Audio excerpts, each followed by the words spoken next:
Welcome everybody to lecture 3 of our course in behavioral economics. The first two lectures were rather heavy and solid and full of fundamental concepts that you would need to know if you want to pursue anything in behavioral economics. So I really suggest that you go back and read the required readings for those lectures and really get a solid grip on this. Now we're moving into biases and how biases affect our decision making. So the next lecture, this third lecture, is on biases, and it's a bit lighter on the concepts, but as very important as part of our process of unfreezing the decision making process in our mind, change it, and then freeze it back into a better state. So this is the process that we follow throughout the course. So let's get started. And the first bias we're talking about is overconfident. Now, we have to clarify the concept of bias, and we'll do this over the course of the lecture. But bias is an overuse of a mental shortcut. So we come up with mental shortcuts to make our life easier, to make our decision process easier. But an overuse of a certain mental shortcut without checking it and thinking about it every once in a while, it becomes a bias. So we are biased without thinking too much about why are we biased. Okay, so one of the most important biases is overconfidence. And overconfidence is being tagged as the mother of all biases because a lot of things start from this bias, overconfidence bias. And some of them in the research in psychology of judgment, this is one of the most robust finding and is blamed for pretty much everything that wars, stock market bubbles, lawsuits, and entrepreneurial bankruptcy. All right, so one of the most important bias, as we said, because it starts and kind of gives birth to other biases in this course that we're going to talk. So overconfidence is studied in three ways. They're over precision, then the tendency that we are too sure that our judgment and decision are accurate, overestimation, we think we're better, smarter, faster, more capable, more attractive, more popular, and so on, than we actually are. This is you probably heard that if you ask any driver if he or she is above average, they will say yes, so which is kind of impossible.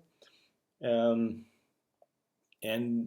this is the planning fallacy comes from when we think we need to accomplish something in a limited time and we think we have a lot of time to do it, and we're always pushing it towards a deadline and so on. And over placement, we're thinking that we're placing higher in a certain dimension, especially in competitive context. So these are the three ways that overconfidence starts to be studied: over precision, overestimation, and over placement. You don't really hear about these three separately, but you would know that they're coming from the same family. All right.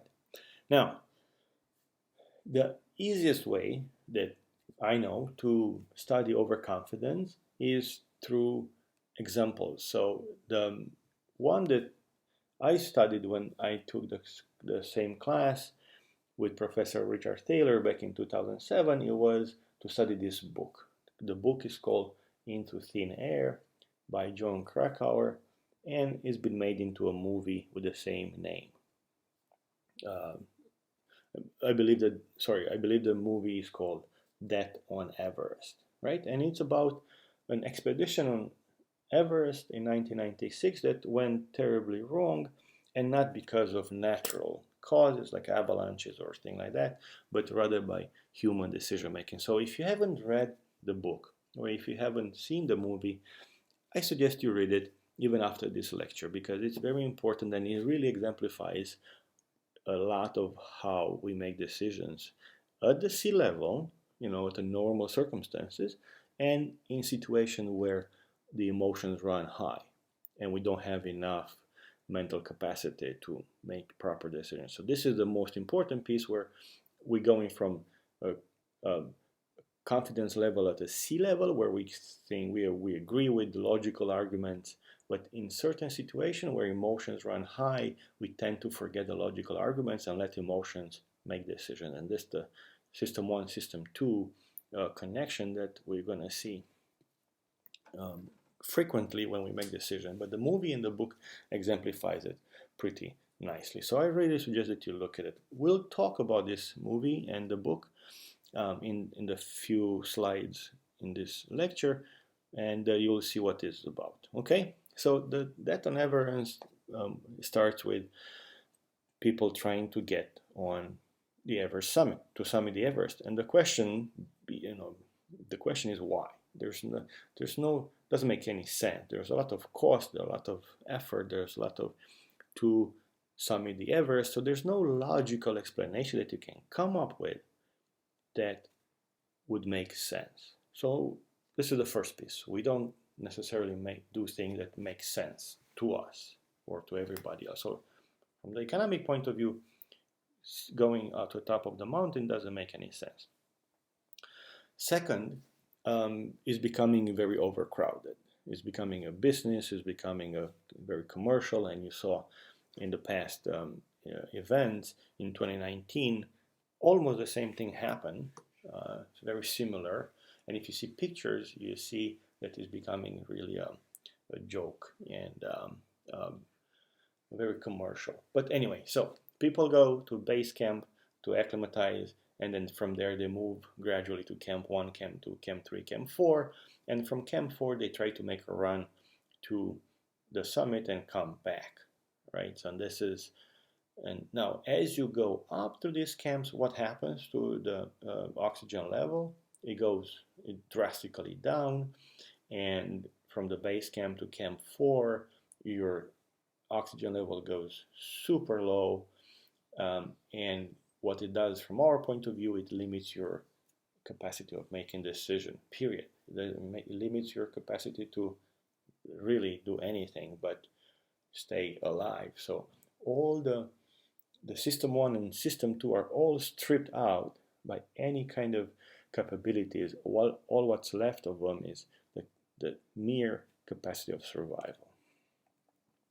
Okay, so in the book, before I go further to this slide, in the book there are two teams of climbers, one led by Rob Hall and one led by Scott Fisher. Both have businesses that are, their business model is to take people up to the summit and bring them back. The cost of such expedition are, very, very, very high, about $70,000 per participant, plus months of training and everything. Okay, that's great. Now, this is the number of summits starting from 1953, when Sir Edmund Hillary climbed the Mountain Everest for the first time, and going through decades up to 1996, when this event happens. And one thing you have to notice is that we have a lot of the summits, a lot of people getting to the summit in the 90s, right? So in the 90s, not as many in the 80s. As you can see, as you know, climbing a mountain is very weather dependent. If the weather lets you, you can go. If the weather doesn't let you, you cannot go. So in the 80s, not that many people were able to climb because the weather wasn't cooperating. In the 90s was a different story. The weather was good, and they only have a couple of weeks to ascend to the summit, and because the weather changes so fast. There's another issue we need to discuss in this situation, is that the Nepal government only issues certain amount of licenses or permits for people to go up to the mountain, and I believe this year is about 300 licenses. So there's a competition. Obviously, there's a lot of constraints: competition, time constraint, money constraint, and effort constraint.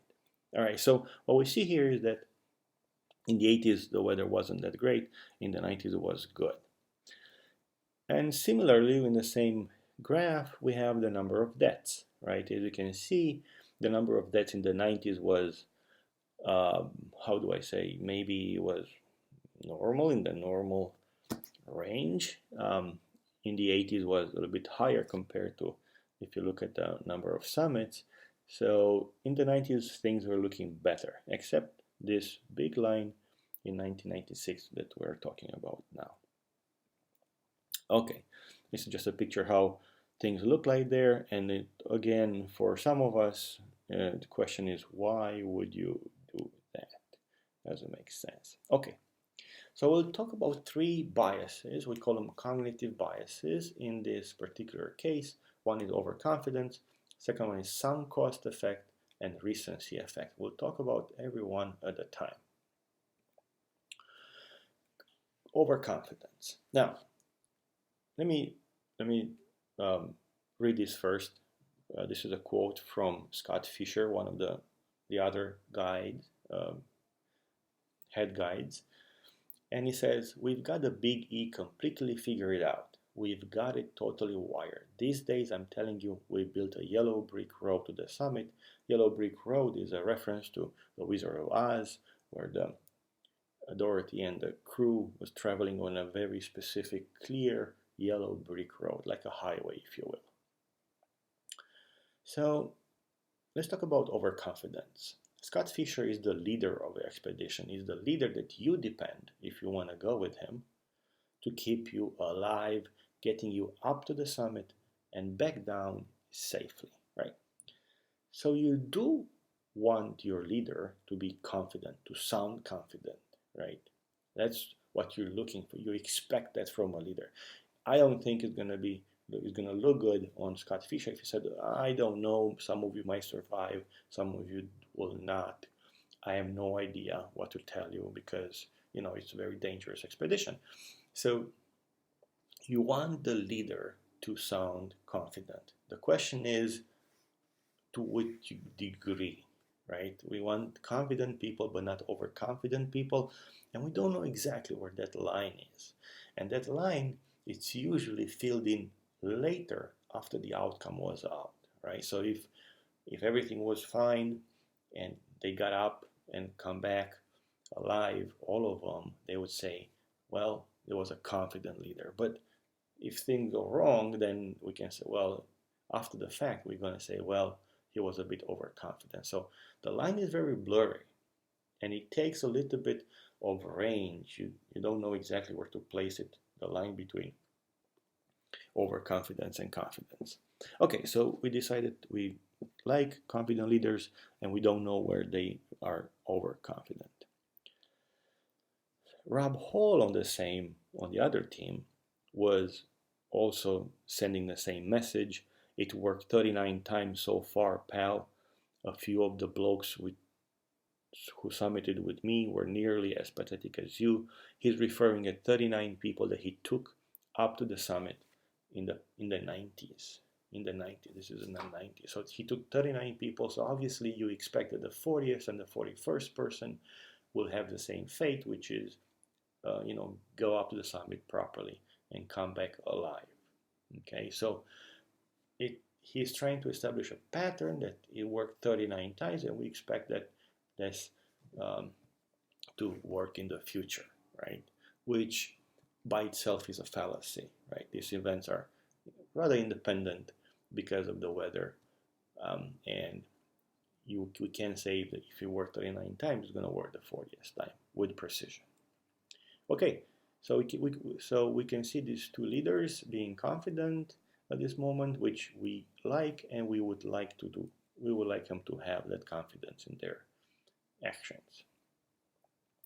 Now, John Krakauer was a reporter from the Outside magazine sent up with Rob Hall's team to cover the expedition. And he writes this in the book. Obviously, the book was written later. So after the fact, based on memories and notes and anecdotes and other stories from other climbers. Rob's feeling was that it wouldn't be him. He was just worried about having to save another team's behind, right? So that means that it's not me. I know what I'm doing. I am confident what I'm doing. It's not me. I'm like overestimating myself. It's always going to be the other people. And this is something that we do every day. We tend to overestimate ourselves. And if something happens, it's not us, it's other people's fault, right? And we kind of need this. It's not that we don't need it. We need to be overconfident, right? But there's again the fine line. Okay, so this is the overconfidence part of the movie where they started up and they go up on the summit. Now, I can describe the entire action of the movie or the book here, but let's say they get up and one big decision they had. Now, spoiler alert if you didn't see the movie, they all agreed when they were down at the base camp that wherever they are at 2 o'clock, 2 p.m. on the mountain, wherever they are, at 2 o'clock, they have to turn around and go back to the camp. Okay? And what's very interesting from our point of view is that they all agreed, right? We are in the confines of a house, we're having coffee, relaxed, and yes, we logically agreed that at 2 o'clock, wherever they are on the mountain, they should turn around and go back. Okay? So that's half of the problem. Okay, but then they go up and things turn a little bit ugly because they're unexpected things. They have to fix the ropes. They have to wait for other people so they get a little bit of traffic. And one important scene in the movie is when the postman, Doug, and Rob were about 50 feet or 100 feet from the summit, which is about an hour more to go in those conditions. It's not 50 feet like on a sea level. So it's 2 o'clock and they're having a conversation where Rob taps Doug on the shoulder and says, Doug, it's 2 o'clock. We got to turn around and go back. Well, at this moment, this is a very important scene because Doug turns around. He was also in the expedition last year with Rob, and they didn't get to the summit. They turned around within 50 feet of the summit, just like a very similar situation. And so they couldn't summit. And now, this year, he is in the same situation. And what he says is like, no, I will not turn around. I've given everything I've got to this mountain. I'm going to go and climb. So now, as you can see, the same person who agreed on the big rule of 2 o'clock, turn around and go back wherever you are on the mountain, the logical state with system 2 fully activated, up there within 100 feet of the summit, with system 2 shut down, with system 1 barely hanging on a thread, keeping the human alive. The only system to make a decision was a very weak system 1, and then is full of emotions. So sunk cost effect is very prevalent here, because sunk cost effect says like this: I invested so much effort, time, money in this endeavor. I can't stop now. I have to see it to some kind of completion, no matter what it takes. Fine. So Doug turns around and continues to the summit, and this kind of creates a avalanche of events that goes and leads to some other fatalities. So Doug goes up towards the summit, and what is Rob to do now, right? Well, like, he can't leave his client behind. if the client dies or something happens to him, he'll be somewhat morally at fault because he didn't take care of his client, so he doesn't have much choice but to follow Doug, and they both summit, but now it's too late. It's 4 o'clock by the time they summit, and there's a storm coming, so they have to rush down. Rushing is a bit of a big word, because at that moment you can't rush anywhere. You got to slowly go down to the camp. Anyway, so sunk cost trap is huge in behavioral economics. It's huge for you. In your behavior, it's huge for everybody. It's a tendency for people to escalate commitment to a course of action in which they have made substantial prior investment of time, money, and other resources. And in other words, like I mentioned, I already invested so much time, money, and sweat and everything in this project, I can't stop now. So think about your own projects, at work or personal life, where you put so much money into endeavor, like teaching your kid to play tennis or something. And after a couple of years, few years, is no longer feasible, but you keep going because for whatever reason, the reason doesn't really matter. You keep going because you invested so much, because you keep going because you want this to continue, and there's other, but the point is that you invested so much and you want to keep going. And this is Doug Hansen explaining the sunk cost fallacy in his own words, leading toward his death. And another quote. So sunk cost, before I go to recency, sunk cost is a very powerful trap. And the way I say it's a trap, because you see it, you see the trap in front of you, you understand it. You understand there is a trap, and you understand I put so much money and effort, and you cannot avoid it, or it's very hard to avoid it. The drive that you have to continue on and do not look like a loser, because this is the thing. If you stop a certain time, everything that you've put in so far would be, you have to take a loss. And what do we say about losses in the previous lecture? We don't like them. Therefore, I don't want to consider a loss, and when I'm faced with a loss, what do? I gamble. I'm trying to turn that into a success, right? And I have to continue. So this is the explanation why this sunk cost is so strong, and it cannot be avoided. Many times you cannot. You don't want to look stupid in front of your colleagues or boss, right? So you don't want to take the loss of reputation. So you keep going and try to save it. You're gambling it. And it works most of the time in our regular life, because we're not on top of the mountain Everest trying to make these kind of decisions. But so we get away with it, right? But the sunk cost effect is still there, still very valid, and it should be acknowledged. Hard to do it. It's very hard to do it, to acknowledge the sunk cost effect.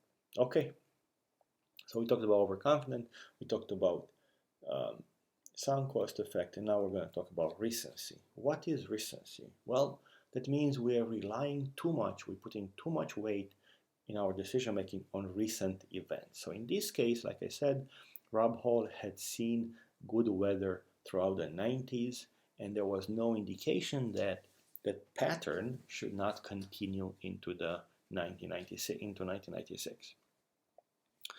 In sports, we call this the hot streak, or the hot hand. If a player makes 4 shots in a row, then we expect the 5th shot to follow the same pattern and go into the basket.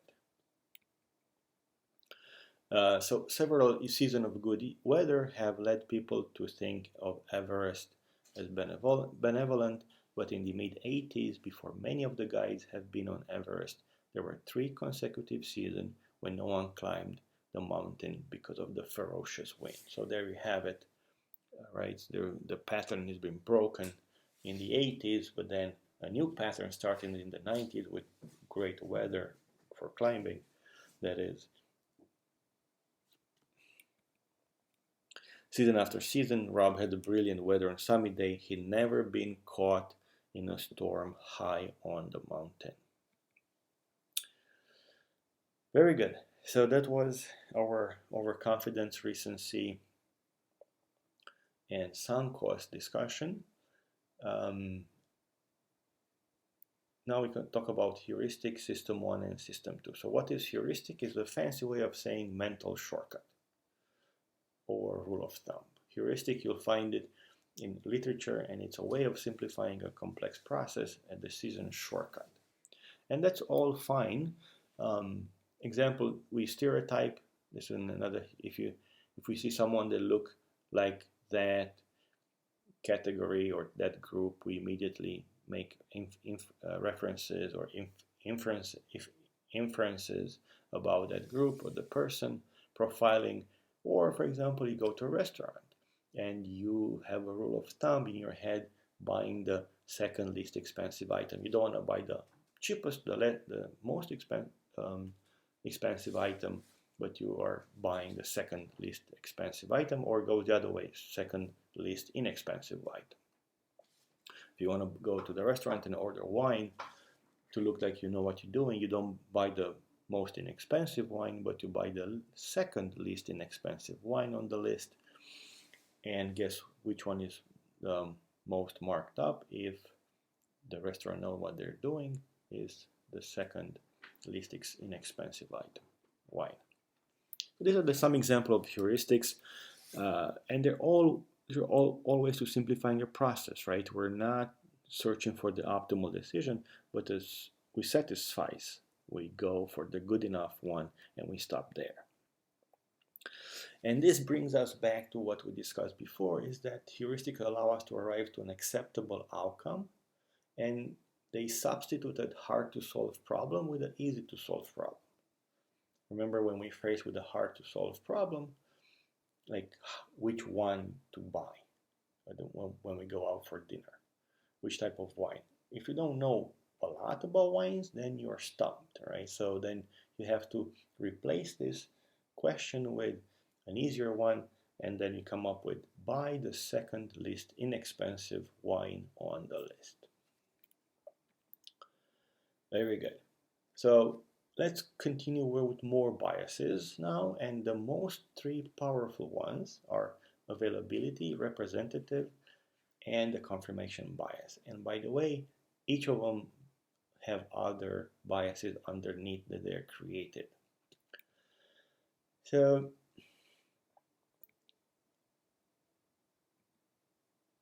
all right, so this is a little bit of a write-up about why we're using a rule of thumbs, and we've been using rule of thumbs all throughout our history.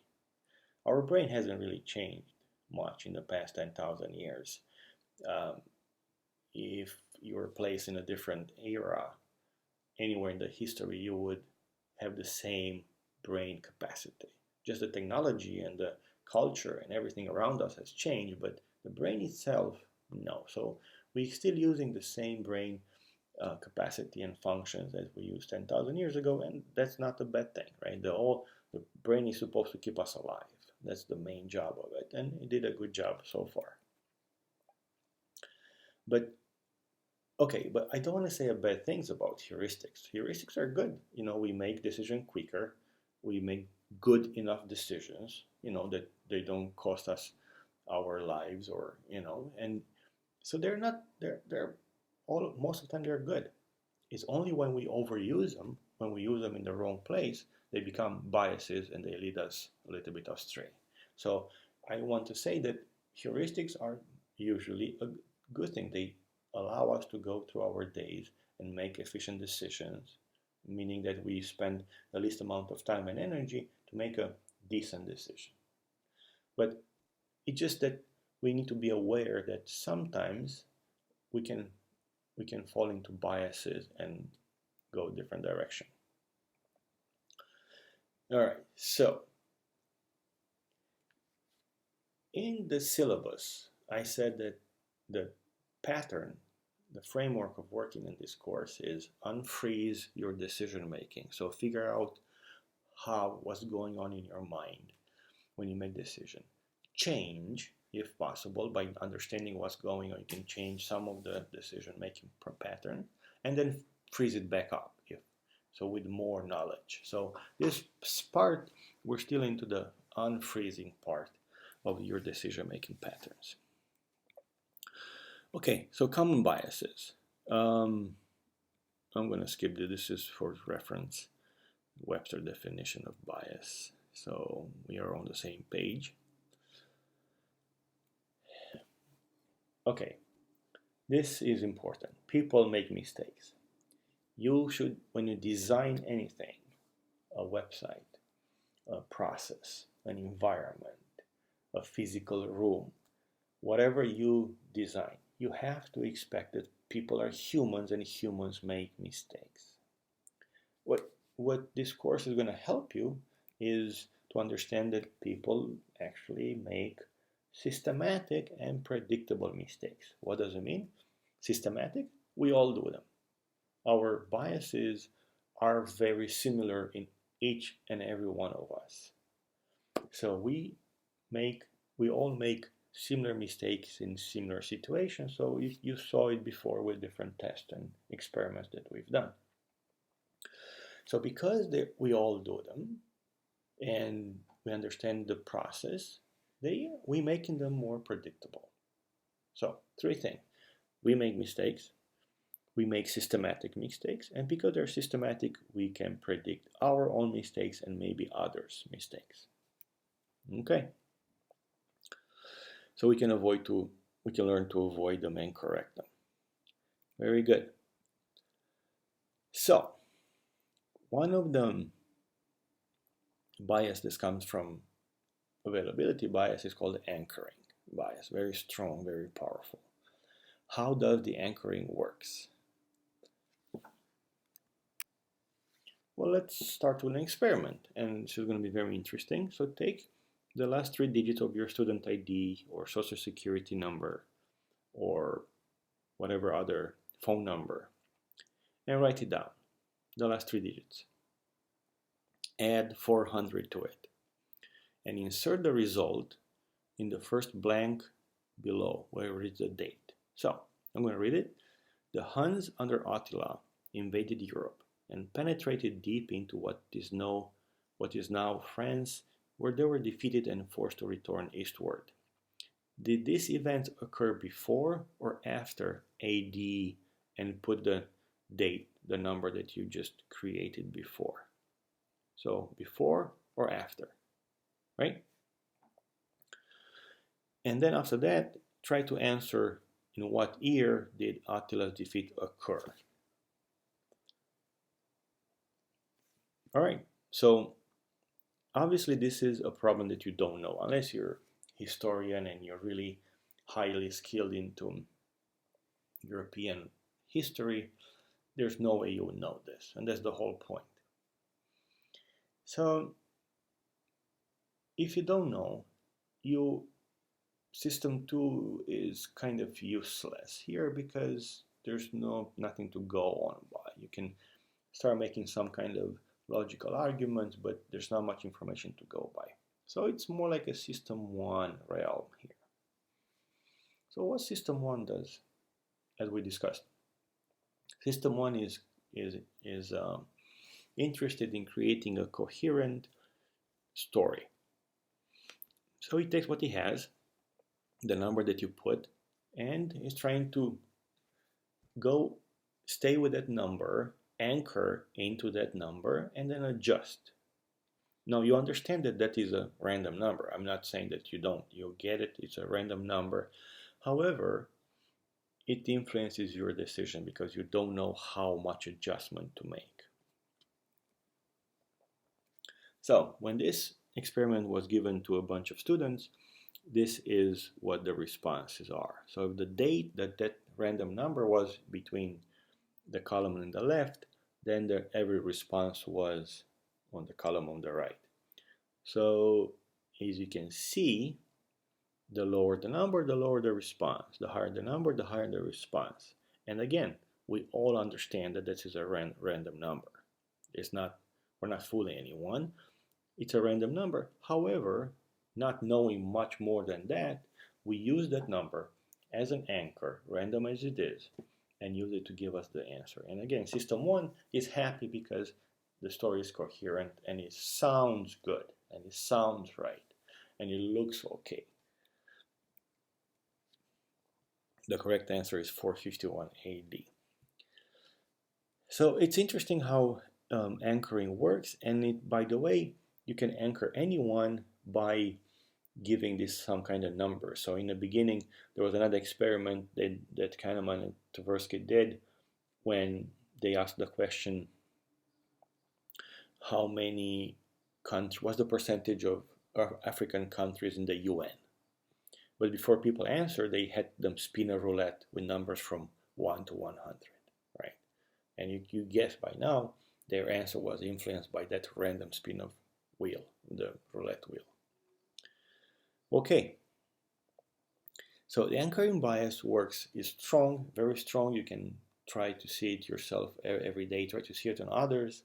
It's usually used for numerical estimates when you ask me like, how tall am I, right? And you know, you don't know me, we haven't met yet, but how tall am I? You can figure out. You start with a number, which is the average male height in the U.S., and then adjust based on whatever you have at your disposal. And that adjustment doesn't work well most of the time. So we use inappropriate anchors and we under adjust. Like if I ask you what is the boiling temperature, what is the boiling temperature for water in the top of Everest, you know it's 100 Celsius on the sea level, so you adjust. Maybe it's less, maybe it's more. You know something about physics. The less the pressure, the lighter the pressure, the quicker it boils, and so on. But you don't know exactly, so you adjust to a certain degree, but not enough. And then same thing with what percentage, like we just discussed. Okay, so but I can apply anchoring in influencing your decision, your response. All right. So this is actually very prevalent when we talked about surveys. And it turns out that there's a mere measurement effect that we discussed in the beginning, where simply asking a question influences the answer. So there's no way around that. But there's also another way, is that the order of the questions also influences the answer. So not only simply asking the question, but also the order of the question. So if I ask you these two questions in this order, how happy are you with your life in general? Well, pretty happy. How many dates did you have last month? Well, you know, whatever, 0, 2, 1, right? It turns out that there's not much correlation between these two questions in this order. Well, what if I change it? Okay, if I change it and I'm going to ask how many dates did you have last month? Well, not that many.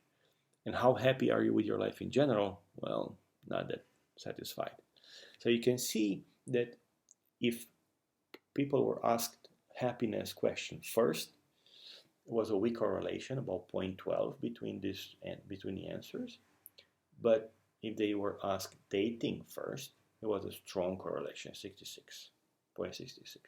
Okay, so when we construct questions for survey, this is a very important, and this is a big piece of behavior when they do marketing and advertising and customer surveys and so on. So you have to be aware that the order of the questions might influence the answers, and be prepared to counteract that. Very well. So moving on to anchoring bias on ourselves. So the class survey goes like this: what percentage of students own an iPad, iPhone, whatever, doesn't matter. you can replace it with an iPhone. Students with iPods, they thought that 68% of the students in the class will own an iPod.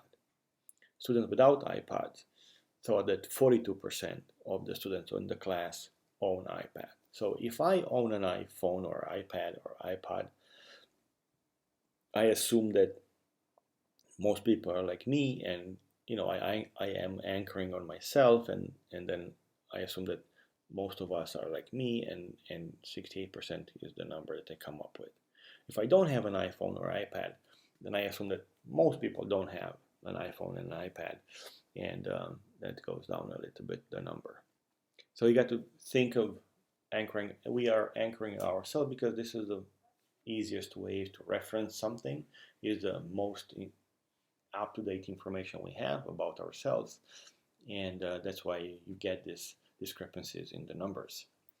The false consensus effect is that we think that others are similar to ourselves, and maybe not. It's something that you don't know.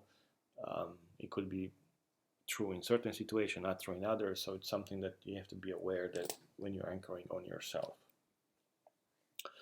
The anchoring bias is very strong. It's a strong bias in behavior economics, and it really helps a lot with influencing decisions on your users, your customers, or your peers, your friends.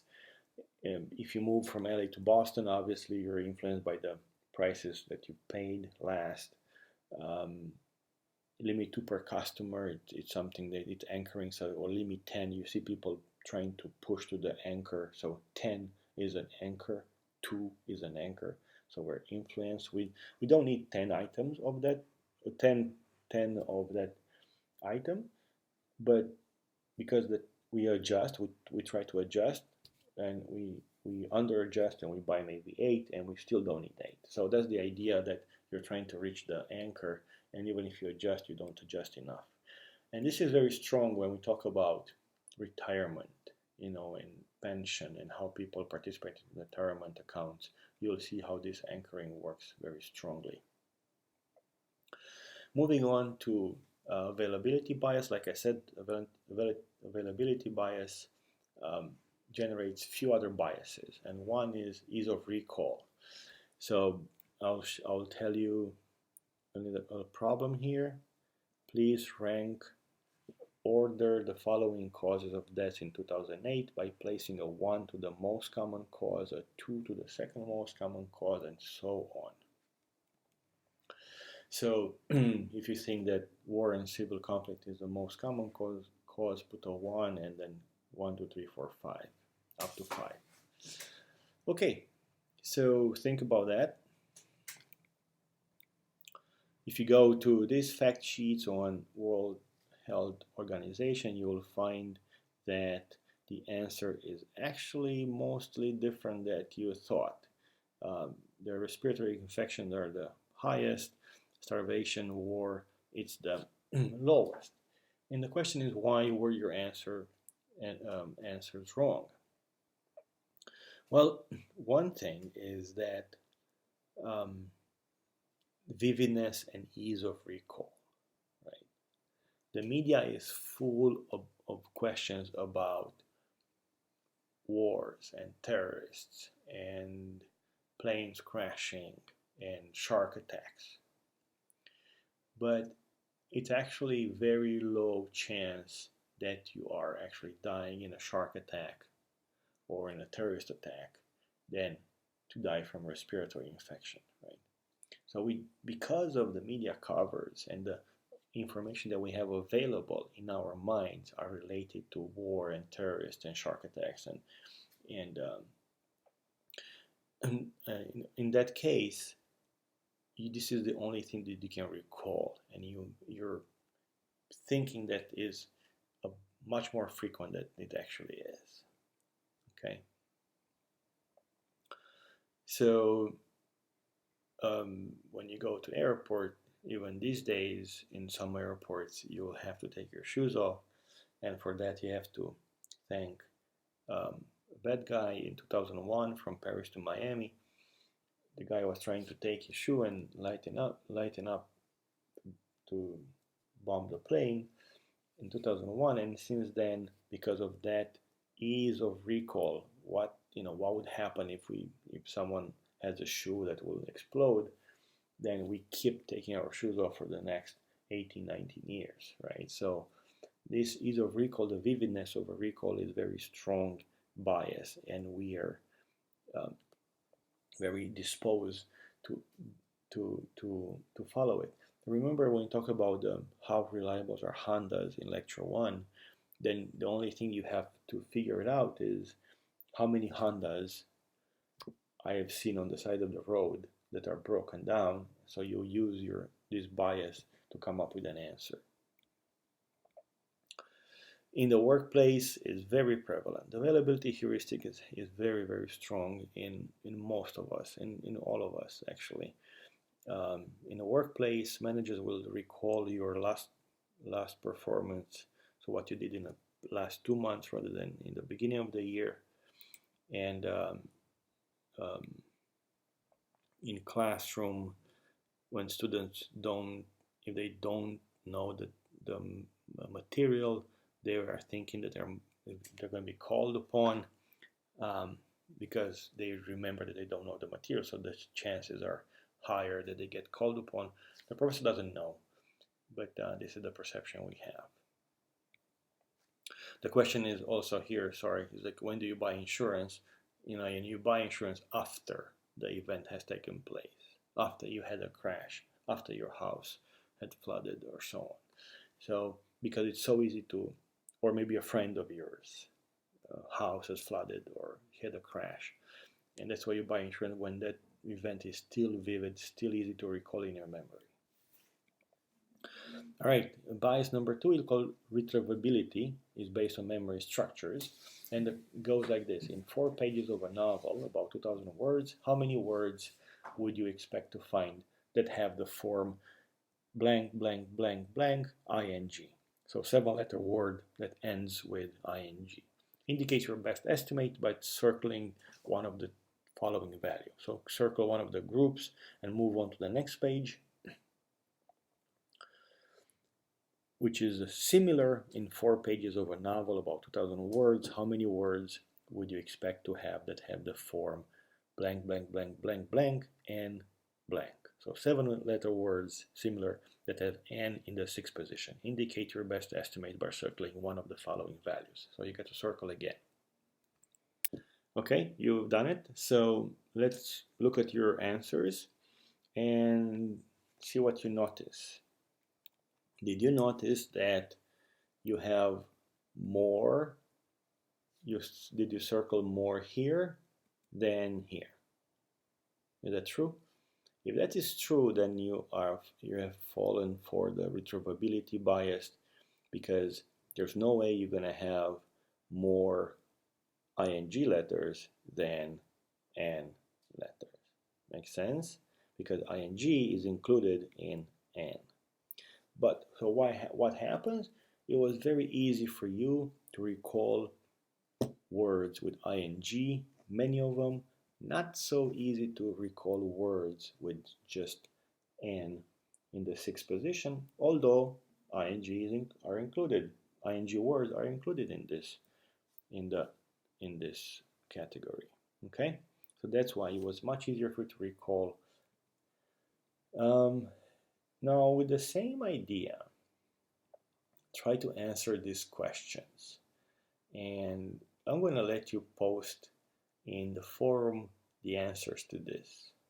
Okay, so think about the availability bias. Okay. All right, so as you can see, it's very prevalent. We like people that are like us, that belong to our social network. We're social animals, and job search goes in the same way. Very good. In conclusion, we need to understand when intuition will lead us astray so that we can avoid selecting the most available option, which is back to satisficing.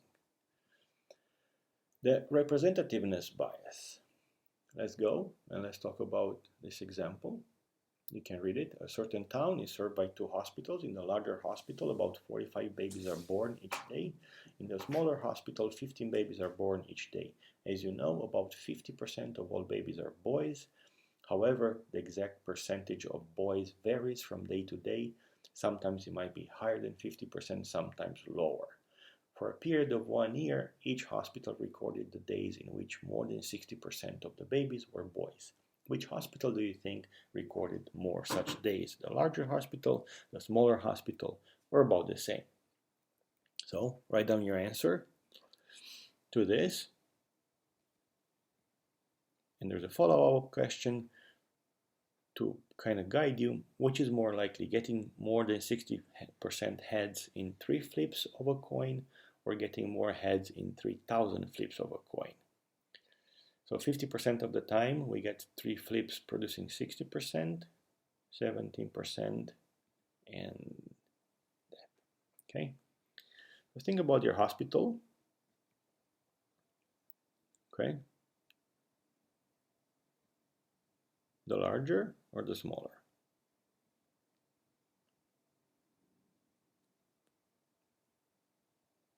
Okay. We will talk about this in the forum.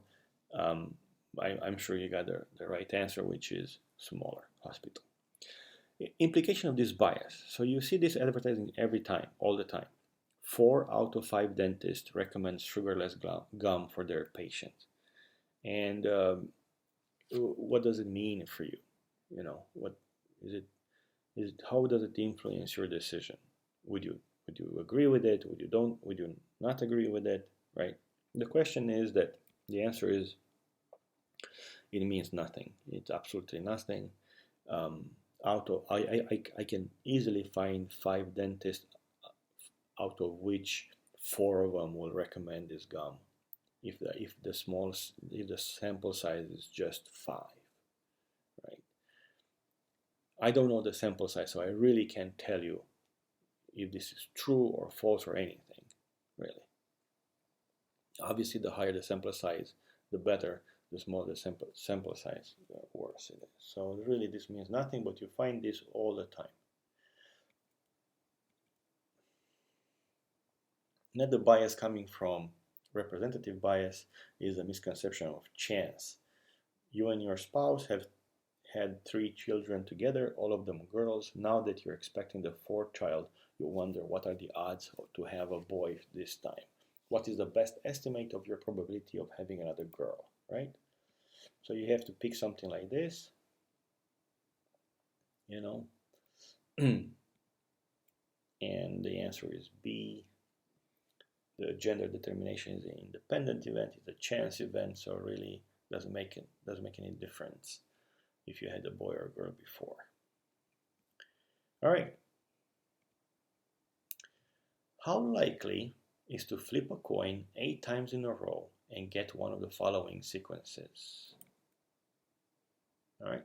And I really want you to do it. So take a coin, flip it 20 times, and write down the sequences of the heads and tails. Right? Which one doesn't look more random? Which one is more random? All right. So back to the issue of hot hand. There was a study done in '85. They studied Philadelphia 76ers and the Boston Celtics, and they found no evidence of the hot hand.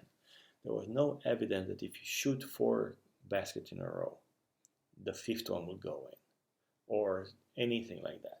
Right? So there's no such thing as hot hand, but you can hear the sports commentators saying this all the time. He's hot today. He's on fire because he shot 4. Last 4. So I remember, I can recall that the last 4 shots were in, so I expect that the 5th one goes into the basket as well. And this is part of our, system 1. We are searching for patterns. We want to find patterns no matter where. On Mars, remember they were looking for a face on Mars a long time ago. We are searching for pattern everywhere we go because it helps us make decisions, right? And if we get a pattern, we can start inferring, can create a story behind it, and and get an answer quicker and most efficient. So patterns work, and especially when we look for faces, right? We are certain, especially with faces, we know exactly the pattern, and we're looking for this pattern everywhere we go. However, obviously, we are looking for patterns sometimes where there are no patterns, and we still want to find patterns. The conjunction fallacy. The best student in the introductory MBA class writes poetry and is rather shy and small in stature. What was the student undergraduate major? Chinese studies and psychology, right? So, what do you answer? Think about it for a second. We'll come back to it. But think about it. What is more likely? Chinese studies or psychology? The confirmation trap. The sequence of 3 numbers below follows a rule, and your task is to diagnose that rule. I will tell you if your sequence of 3 numbers follows the rule. And here are the numbers: 2, 4, 6. What is the next number? And yes, I know that most of you will say 8, and it's a done deal. It's like there's no question that is 8, because everything goes up by 2, and that is your rule that you came up with. But I'm telling you that is not necessarily true. It's one of the rules, not necessarily true. I say that my rule is any ascending number. Okay? So how did you come up with your rule, and what evidence did you gather to support that rule? So what you did is you come up with a good enough solution, right? You satisficed, and you put 2, 4, 6, 8 is the next number, and that was good enough, but there was no evidence that this is the rule. So you should really question yourself and try to avoid the confirmation bias. Try to seek evidence to the contrary, which is something that we don't do very well. Science does well for us. Science always look for null hypothesis, where they're trying to negate the assumption that we made. But us, no. We always looking for evidence to support our statements, right? So we only extract the evidence that support our statements. And if you ever watch a game where you and your friend are fans of the opposite teams, and if something happened, you will argue endlessly about what just happened, and you'll find only evidence that will support your conclusion and not theirs, right? And this is very, very common. The confirmation trap or bias is very common in our decision making. Okay? It helps to find the devil's advocate. It helps to find a trusted friend that can control you and that you have patience enough to let him tell you where you go wrong. But at some point in time, I assume that you're gonna get tired of it. However, when you make a certain decision, when you make decisions that are important, try to find the opposite view and see if you can argue it or debate it. It's hard, it's time consuming, we don't want to do it, but that's the way of going about getting better decisions. The next effect, a very important one, the halo effect. The halo effect is that we take whatever available information we have and we form impression, we form opinions of it. This is not necessarily wrong, but because it's based on the information that we get. If that information is correct, then obviously we're not going to be wrong. But if the information is not enough, not incorrect, because we can catch that. But if it's not enough, not in a certain quantity or even quality, then it could be we could reach the wrong impression. So the halo effect is we take something that is an attribute of an object, and we take that attribute and we blow it up, and we think that the object is based on that attribute alone. So, for example, the effect heuristics, it says that we tend to think that attractive people are also because they're more attractive, this halo effect extends to they are being more intelligent, more kind, more friendly, and more trustworthy, right? So we're taking one aspect, attractiveness, and we extend that aspect to other characteristics of the person, intelligence, kindness, friendliness, and so on. And this is very true, and not only with people, but with products. If you go into product management, then you have this effect heuristic where you say that the halo effect is also present, where if attractive products are perceived to work better. All right, so we're trying to blow up something from a small attribute to a larger impression of the product or the person. In one study, people were asked to evaluate the price of a 2-pack of ballpoint pens priced at $2.89. Okay, so you have a 2 ballpoint pens at $2.89. When they were, so the manipulation is we change in the store they were bought it from. So we ask, is $2.89 a low price because we bought these pens from Walmart, right? And because Walmart has low prices in general, right? We take that halo effect and apply it to this particular pack of ballpoint pens, and you say, yes, it should be a low price. If I tell you that I bought this pack of ballpoint pens from a magazine shop, from the airport, you know that magazine shop usually higher prices than Walmart, and you regard the $2.89 as being a high price. Okay, there's no way of knowing if it was in absolute value, but you took the information available to you and you applied it to the object in question. So price perception changed the purchase decision, right? So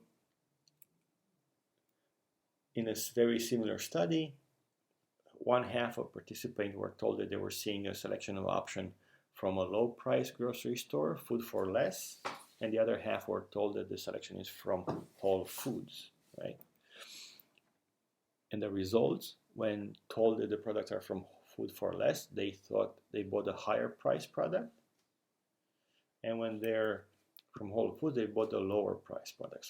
So within a range, we buy the highest price product from a low price store, and vice versa for high price store, we buy the lower price product.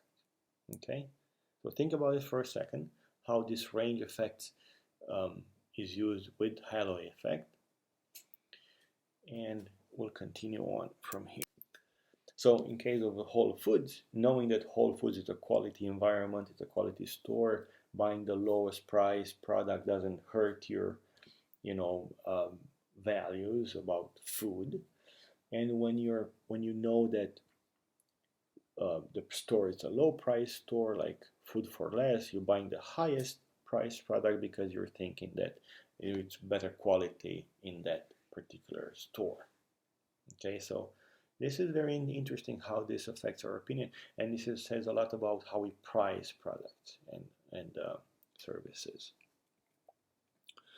Okay, so that was the biases part. Let's talk about how we solve problems and what to do with creativity thinking and how. So I'll give you a break here, and I want you to solve this problem. On one side of the river, there's 3 missionaries marked with M and 3 cannibals marked with C. You got to move them on the other side without getting in trouble with each other.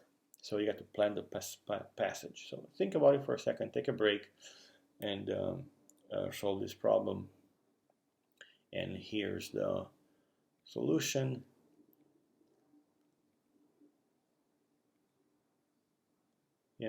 I'll let you just solve it. It's quite interesting. And we're getting to the point where what to do when you're stumped and you don't know how to go around, and you try to make decisions and you're not finding. Now, obviously, you know a lot more now about making decisions than before this course starts. You realize there are so many biases that we need to be aware of. You understand now how main biases affect our decision making and how they affect our daily decision and daily pockets, if you want, with the pricing and everything. So when you're stumped, you have to relax and don't be afraid to try something different. And we went through this before. Learn how to use your unconscious problem solving ability, brainstorming. Don't rule out the problems too quickly. Be non-judgmental, work backwards, and try to come up with more choices, more alternatives, and find out if they are holding up after you apply these biases. So now I repeat this slide from last lecture because now you have more biases that you can add to your toolbox, and you're trying to avoid or mitigate the effect of these biases. Remember, some of the biases you cannot totally avoid, but at least you know they're there, which is a very important step in your decision making. Let's talk about how we improve decision making. What are the steps that we can take to improve our decision making? There are a few strategies that we need to discuss. One is acquiring experience and expertise, right? After you've done a few things many times, you're getting better at them, at doing them, and you can avoid traps and so on.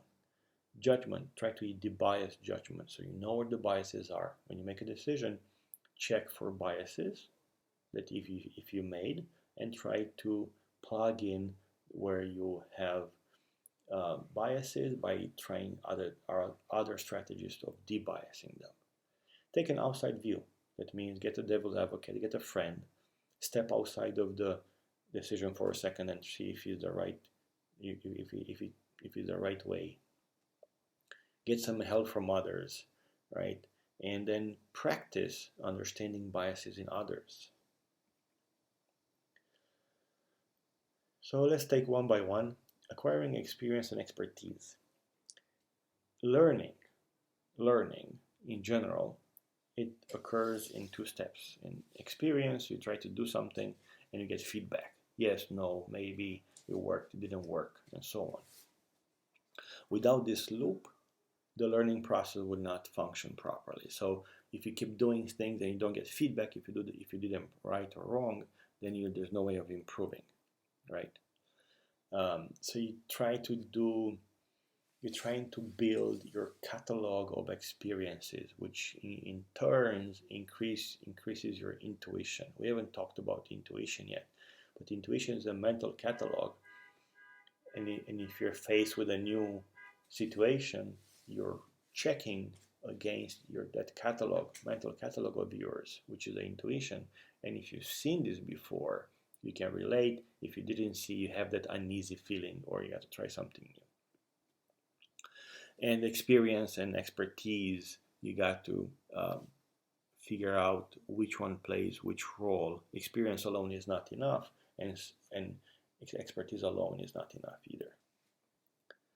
Debiasing judgment.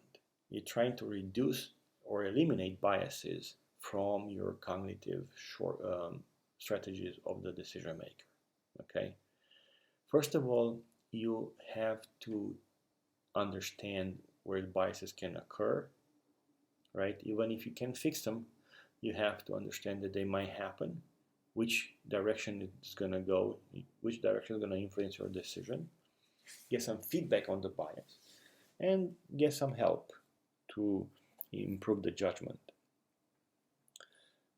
And I have to warn you, it's not an easy process. Debiasing, it's hard. It's competing against our own bias, so that is a very hard thing to do. How to do it is you unfreeze, like we discussed. You are being aware of your biases in your judgment. You try to change, and then you try to put them back with a better decision. That might or may not work in the beginning. It's a learning curve that you have to go through, but it's very important, very powerful.